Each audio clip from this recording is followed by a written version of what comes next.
Discovering the links of maternal infanticide in humans and animal species. Infanticide is defined as the killing of young offspring by an adult animal of the same species. In humans, the term filicide is defined as child murder by their parent. Infanticide and filicide can be performed by either the mother or father, but our video will be focusing on maternal infanticide and filicide. Maternal infanticide is found in all animal species, but where it is extremely rare in non-human primates and some other species in the wild, it is more common in humans.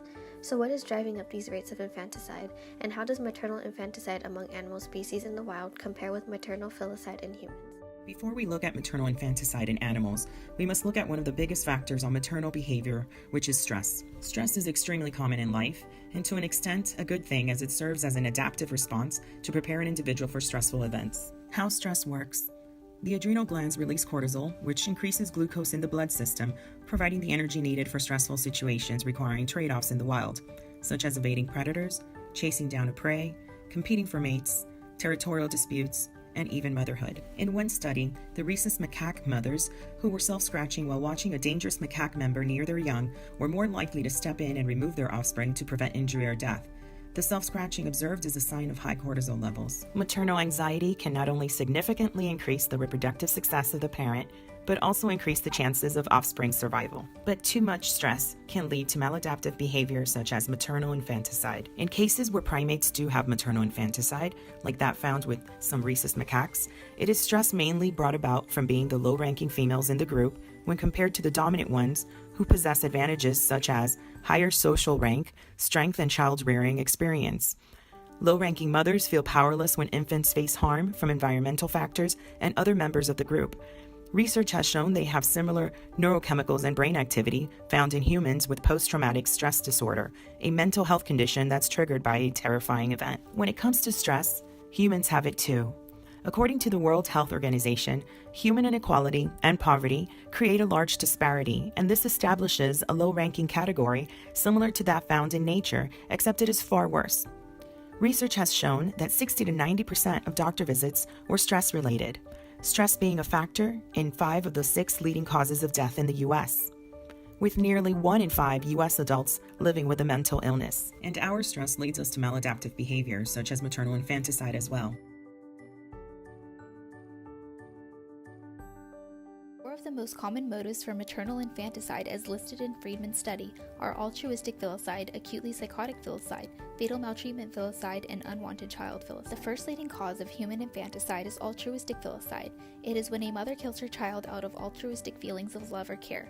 For example, a suicidal mother may not want to leave her child to face an intolerable world, or a psychotic mother may believe that she is saving her child from a fate worse than death. Acutely psychotic filicide is another leading cause. It is when a psychotic or delirious mother kills her child without any comprehensible motive. This type of filicide is often driven by mental illness, substance abuse, or other comorbid disorders.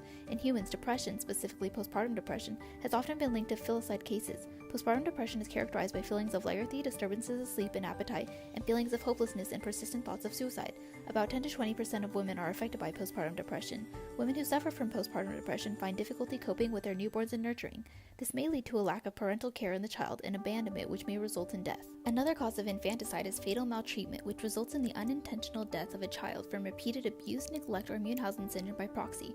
This is seen in the Galapagos fur seals. The pups are born in broods composed of only one individual.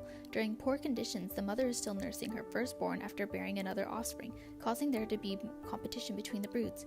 During these times, the older sibling obtains more resources and often issues attacks on the younger pup. This indirectly causes the death of the pup, who dies as a result of starvation or as a result of the cumulative abuse. In humans, there are a number of child fatalities, which is defined as the death of a child caused by an injury resulting from abuse or neglect, or when abuse or neglect was a contributing factor. In the U.S. alone, there were 1,750 cases of child death as a result of abuse or neglect in 2016. The majority of the deaths were committed by parents, with the mother being at fault 27% of the time. The last leading cause of infanticide is the case of the infanticide due to the young being unwanted. This is seen in animals with the electus para, where the male offspring utilize more of the mother's resources by staying in the nest longer. In these cases, the son creates a stress in the mother from the exhaustion of her resources and are seen as the unwanted burden offspring, which motivates the mother to commit infanticide on them. In humans, children can also be seen as burdens on mothers. For instance, it was found that some of the highest risks of infanticide within the first year of life were found in mothers who were under the age of 17 and in mothers 19 years or younger with the second or subsequent birth. Another study found that the women in the sample who committed infanticide were poor and most of them depended on the income of their partner. This indicates that the young mothers may not be financially or intellectually ready for a child at the time of its birth and may view the child as a burden on their finances and life.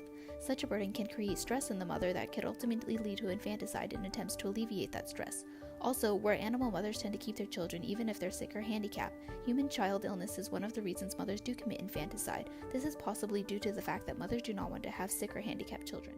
This brings us to our main point on the importance of cooperative breeding and how it can decrease rates of infanticide. Social support is a known contributor to health.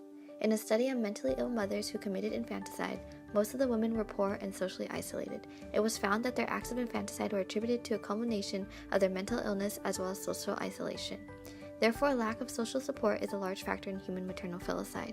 In animals, a social support system known as cooperative breeding has been observed in raising newborns. Cooperative breeding is a community raising technique which includes parents as well as non-parents. This system is useful in diffusing stress and ensuring survival of infants. Cooperative breeders tend to keep their children even if they're sick or handicapped and rarely commit infanticide on their offspring. In contrast, most infanticide carried out by humans is on their own young. It is possible that social support systems model off of cooperative breeding can decrease human filicide. Overall, getting to and fixing the root of the problem such as poverty and inequality may be impossible. However, feasible interventions should aim at helping mothers increase social support like those seen in cooperative breeding. Doing so can prevent postpartum depression or help recover from stress and mental illnesses to decrease filicide.